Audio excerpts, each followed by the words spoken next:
Welcome back to Eternal Bible Stories. In our last episode, Joseph revealed his identity to his brothers and offered forgiveness, sending them back to bring their father to Egypt. Now the moment has arrived for Jacob to leave Canaan and be reunited with the son he thought was lost. This is the story of Genesis chapters 46 and 47. Jacob's journey to Egypt, a family reunited. So Israel set out with all that was his, and when he reached Beersheba, he offered sacrifices to the God of his father Isaac. God spoke to Israel in a vision at night and said, "Jacob, Jacob!" "Here I am," he replied. God said, "Do not be afraid to go down to Egypt, for I will make you into a great nation there. I will go down to Egypt with you, and I will surely bring you back again, and Joseph's own hand will close your eyes." Then Jacob left Beersheba, and the sons of Israel carried their father, their children, and their wives in the carts Pharaoh had sent. They took with them their livestock and possessions and all his offspring. All his descendants went with him to Egypt, sons and grandsons, daughters and granddaughters. The total number of Jacob's direct descendants who went to Egypt was 70. Judah was sent ahead to Joseph to get directions to Goshen. When they arrived, Joseph had his chariot made ready and went to meet his father. As soon as Joseph appeared before him, he threw his arms around his father and wept for a long time. Israel said to Joseph, "Now I am ready to die, since I have seen for myself that you are still alive."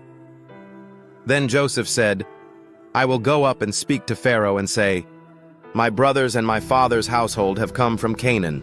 They are shepherds and tend livestock, and they have brought everything they own.'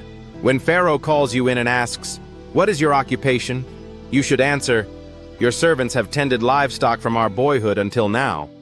Then you will be allowed to settle in the region of Goshen." Joseph went and told Pharaoh and then presented 5 of his brothers before him. Pharaoh asked the brothers, "What is your occupation?" They replied, "Your servants are shepherds, as our ancestors were." Then Pharaoh said to Joseph, "Your father and brothers have come to you, and the land of Egypt is before you. Settle your father and brothers in the best part of the land. Let them live in Goshen. And if any of them have special ability, put them in charge of my own livestock." Joseph brought his father Jacob in and presented him before Pharaoh. Jacob blessed Pharaoh. Pharaoh asked him, "How old are you?" Jacob said, "The years of my pilgrimage are 130. My years have been few and difficult, and they do not equal the years of the pilgrimage of my fathers." Then Jacob blessed Pharaoh and went out from his presence.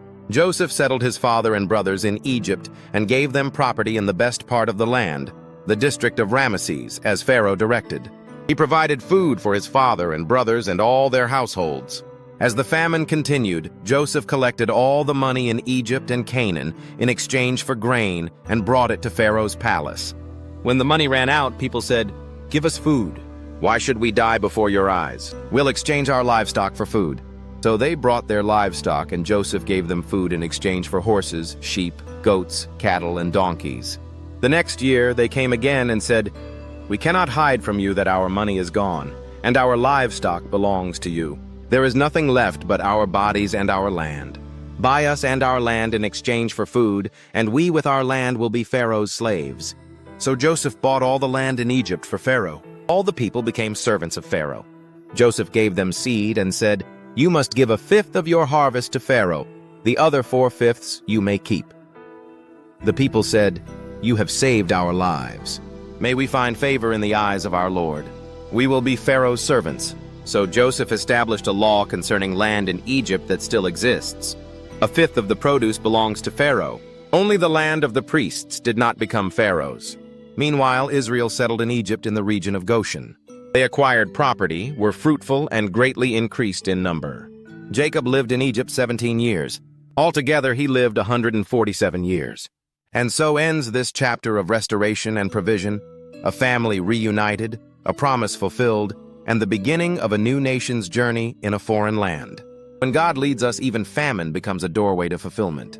If this story stirred your heart, please like the video and subscribe to our channel for more timeless Bible stories brought to life. We'll be back soon with the next episode, as Jacob prepares to bless his sons before his final breath. Until then, may the eternal word guide you.